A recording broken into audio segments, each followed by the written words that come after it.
Hello दोस्तों, स्वागत है आपका। दोस्तों, हमने पिछली वीडियो में आप सब लोगों को बताए थे कि टाइप्स पार्ट्स ऑफ सेंटेंस बताया था और उसके बाद हमने कुछ ग्रामर्स और कुछ लैंग्वेज के विषय में हमने कुछ चर्चा की थी। लेकिन इसके अतिरिक्त हमने मतलब बीच में हमारा गैप भी हो गया, हम अगला वीडियो डाल भी नहीं पाए। लेकिन आज हम जो है आप लोगों के समक्ष ये नई टॉपिक लेकर के आए हैं, उसी के आगे जो हमने पढ़ाया था पार्ट्स ऑफ सेंटेंस। तो पार्ट्स ऑफ सेंटेंस में हमने पढ़ाया था कि सेंटेंस के मुख्य रूप से दो पार्ट्स होते हैं, एक होता है सब्जेक्ट और दूसरा होता है प्रेडिकेट। तो हमने सब्जेक्ट के विषय में बताया था कि वाक्य में जिसके विषय में कुछ कहा जाए उसे हम सब्जेक्ट कहते हैं, और सब्जेक्ट को छोड़ करके वाक्य में जो कुछ व्यवस्था है उसे हम क्या कहते हैं, प्रेडिकेट कहते हैं। यही तो हमने बताया था। लेकिन अब हम उसी के आगे हम बताने चल रहे हैं। आज हम नया टॉपिक उसी के आगे जोड़ करके लाए हैं कि आगे हमें पढ़ाना है टाइप्स ऑफ सेंटेंस, मतलब वाक्य के प्रकार। तो वाक्य के प्रकार कितने होते हैं, यही हम आज चर्चा करेंगे। वाक्य कितने प्रकार के होते हैं, इसी की हमें आज चर्चा करना है कि वाक्य कितने प्रकार के होते हैं। ओके, तो आज हम शुरू करते हैं कि टाइप्स ऑफ सेंटेंस। तो types of sentence, types means होता है प्रकार, ऑफ सेंटेंस मींस होता है वाक्यों के प्रकार, यानी वाक्यों के प्रकार। तो वाक्यों के जो प्रकार बने हैं, actually the types of sentence is totally made according to base. The first is known as according to meaning, the first is according to meaning and the second is according to structure. चूंकि हम भाषा पढ़ रहे हैं ना, हम सबसे पहले हमने बताया था लैंग्वेज, बताया था क्या बताया था, लैंग्वेज। हमने ये बताया था कि अगर हमें व्याकरण की जानकारी प्राप्त करनी हो तो हम किसके लिए प्राप्त करते हैं। मान लीजिए हम कोई काम करते हैं तो उसके पीछे हमारा कुछ ना कुछ लक्ष्य होता है ना, बिना लक्ष्य के तो हम कोई काम करते नहीं हैं। तो हम क्या करते हैं, हमने ये बताया था कि हम व्याकरण का अध्ययन किस लिए करते हैं। किसी भी भाषा के बारे में सुव्यवस्थित जानकारी प्राप्त करने के लिए हम व्याकरण का क्या करते हैं, अध्ययन करते हैं। तो ठीक उसी लिए हमने क्या किया था, हमने आपको आगे मतलब पिछली वीडियो में हमने बताया था कि भाषा क्या होता है, उसके बाद हमने व्याकरण को बताया था। तो व्याकरण को मतलब समझने के लिए हमने विभिन्न बातों पर हमने चर्चा की थी। तो सबसे पहले हमने लैंग्वेज बताया, फिर उसके बाद व्याकरण के विषय में बताया। लेकिन व्याकरण को समझने के लिए हमने ये बताया कि एक एक टॉपिक हमें क्या करना पड़ेगा, कि व्याकरण के अंतर्गत पढ़ना पड़ेगा। जैसे हमने सबसे पहले लेटर बताया था, लेटर के बाद हमने वर्ड बताया था, वर्ड के बाद फिर सेंटेंस पर हम पहुंचे थे। तो सेंटेंस जो होता है वो सेंटेंस के हमने बताया था कि शब्दों के समूह को हम, शब्दों के सार्थक समूह को हम क्या कहते हैं, सेंटेंस या वाक्य कहते हैं। और वाक्य के मुख्य रूप से दो भाग होते हैं, एक होता है सब्जेक्ट और दूसरा होता है प्रेडिकेट। इतना हमने चर्चा किया था पिछली वीडियो में। तो आज हम चर्चा कर रहे हैं टाइप्स ऑफ सेंटेंस, यानी वाक्यों के प्रकार। तो हमने ये बताया, तो जो वाक्यों के प्रकार बने होते हैं वो दो आधारों पर बने होते हैं। पहला होता है अकॉर्डिंग टू मीनिंग, मतलब अकॉर्डिंग टू मीनिंग मीन्स अर्थ के अनुसार। दूसरा होता है अकॉर्डिंग टू स्ट्रक्चर, मीन्स संरचना के अनुसार। किसकी संरचना के अनुसार, भाषा के या व्याकरण की संरचना के अनुसार। यानी कि दो आधारों पर बटे होते हैं। वैसे किताबों में दिया रहता है ये 5 ही दिए रहते हैं, लेकिन हम इसको दूसरे तरीके से बताए हैं। इसको बहुत ही आसानी समझ जाना, क्योंकि हम ऐसा पढ़ा रहे हैं ताकि कोई भी चीज छूटे ना। तो according to meaning there are mainly 5 types of sentence. The first is known as assertive sentence, the second is interrogative, third imperative, fourth optative, and the fifth is exclamatory sentence. But according to grammatical structure there are mainly 3 types of sentence. The first is known as simple sentence, compound sentence and a complex sentence. Is that clear? मतलब अर्थ के अनुसार अगर हम बात करें तो वाक्यों के जो प्रकार होते हैं वो 5 प्रकार के होते हैं। कितने प्रकार के होते हैं, 5 प्रकार के। देखिए यही देख लीजिए, नंबर 1 हो गया, 2 हो गया, 3 हो गया, 4 हो गया, और कितना हो गया, 5 हो गया। यानी ये 5 प्रकार के वाक्य होते हैं। किसके आधार पर, अर्थ के आधार पर। अकॉर्डिंग टू मीनिंग, यानी अर्थ के आधार पर वाक्य जो होते हैं वो कितने प्रकार के होते हैं, 5 प्रकार के होते हैं। लेकिन अगर हम व्याकरण की संरचना की बात करें तो मुख्य रूप से इसके आधार पर 3 प्रकार के वाक्य होते हैं। पहला होता है कौन सा, सिंपल सेंटेंस, मतलब साधारण वाक्य। दूसरा होता है कंपाउंड सेंटेंस मींस संयुक्त वाक्य, और तीसरा होता है कॉम्प्लेक्स सेंटेंस मींस क्या होता है, मिश्रित वाक्य। यहां तक समझ में आया? तो आगे बढ़ते हैं। अब असर्टिव सेंटेंस को हम कहते क्या है, तो असर्टिव सेंटेंस को हम विधि सूचक वाक्य कहते हैं। कौन सा वाक्य, विधि सूचक वाक्य। इंट्रोगेटिव सेंटेंस को हम कौन सा वाक्य कहते हैं, प्रश्नवाचक वाक्य कहते हैं। इंपरेटिव सेंटेंस को हम कौन सा वाक्य कहते हैं, आदेशात्मक वाक्य कहते हैं। समझ में आ रहा है इतना? ऑप्टेटिव सेंटेंस को हम क्या कहते हैं, इच्छा सूचक वाक्य कहते हैं। एक्सक्लेमेटरी सेंटेंस को हम क्या कहते हैं, विस्मय सूचक वाक्य कहते हैं। समझ में आ रहा है बात? फिर ये आगे बढ़ते हैं। अगर हम संरचना की बात करें तो सिंपल सेंटेंस को हम क्या कहते हैं, साधारण वाक्य।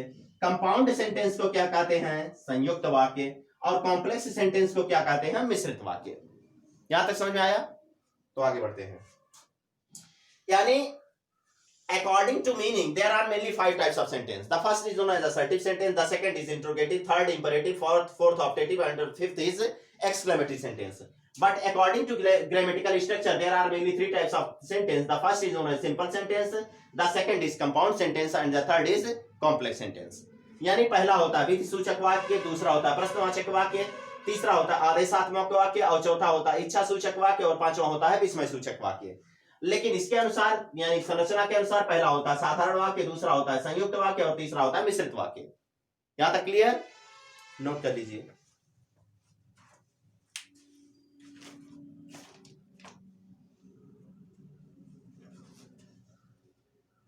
मिटाएं?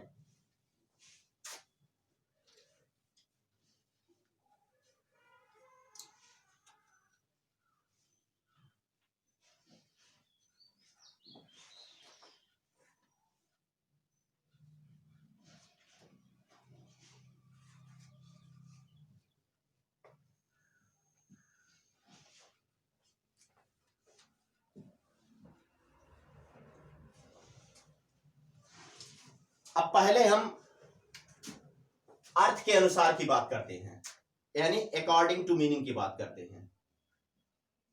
अकॉर्डिंग टू मीनिंग,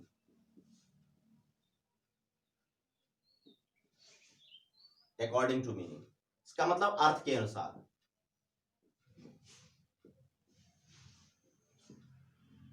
अर्थ के अनुसार।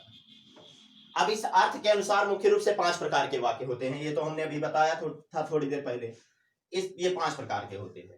तो पहला जिसमें आया था असर्टिव सेंटेंस, समझ में आ रहा है बात?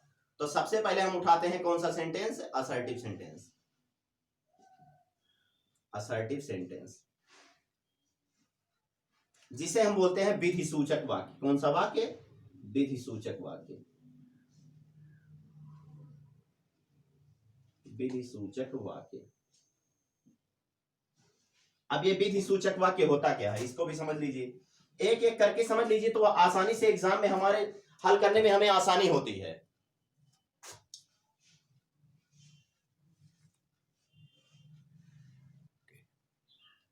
तो देखिए, तो हमने बताया था कि according to meaning there are mainly 5 types of sentence. पहला बताया था असर्टिव सेंटेंस, दूसरा बताया था इंट्रोगेटिव सेंटेंस, तीसरा इंपरेटिव, चौथा ऑप्टेटिव, और पांचवा एक्सक्लेमेटरी सेंटेंस।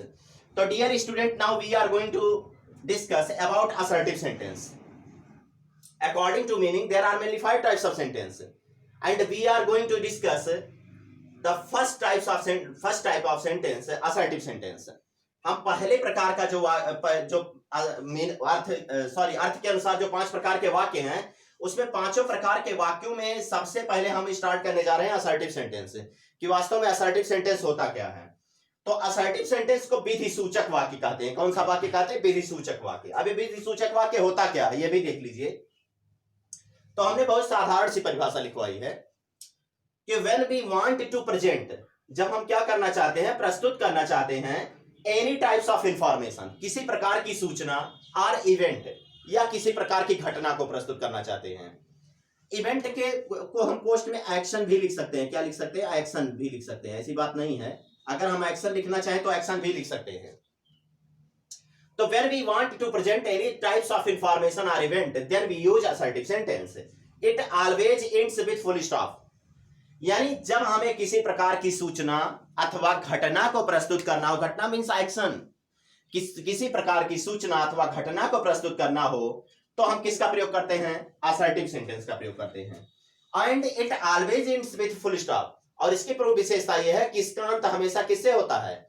फुल स्टॉप यानी पूर्ण विराम चिन्ह से होता है। तो हमने हिंदी में भी परिभाषा लिख दी है कि ऐसा वाक्य जिसके द्वारा हम किसी प्रकार की सूचना या घटना को प्रस्तुत करते हैं विधि सूचक वाक्य कहलाता है। इसके अंत में फुल स्टॉप, पोस्ट में पूर्ण विराम चिन्ह अवश्य लगा रहता है। जैसे मान लीजिए किसी प्रकार की सूचना है या घटना, मान लीजिए कि बारिश होने की एक घटना घटित हो रही है, तो हम एग्जांपल लिखेंगे। क्या लिखेंगे? कि इट इज और क्या लिखेंगे? रेनिंग, और क्या लिखेंगे? Today. It is raining today, मतलब आज क्या हो रही है? वर्षा हो रही है। क्या हो रही है? वर्षा हो रही है। It is raining today. मान लीजिए हमने लिखा इट इज रेनिंग टुडे, यहां लिख देते हैं इट इज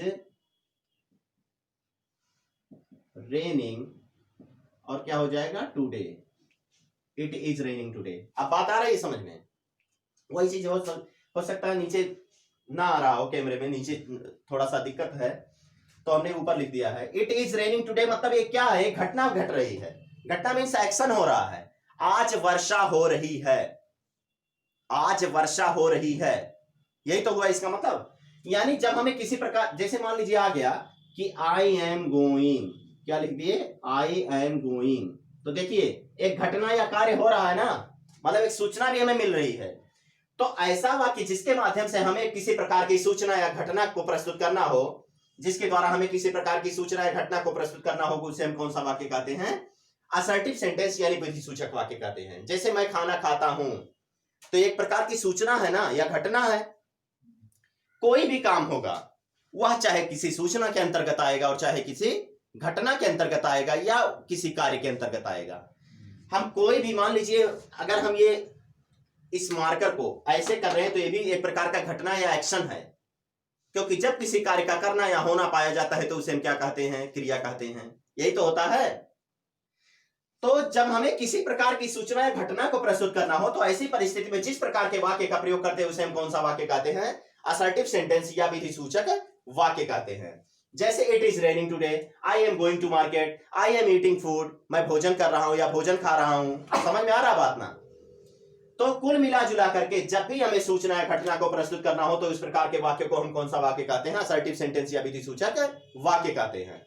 अब ये जो विधि सूचक वाक्य होता है इसे मुख्य रूप से दो भागों में डिवाइड किया गया है।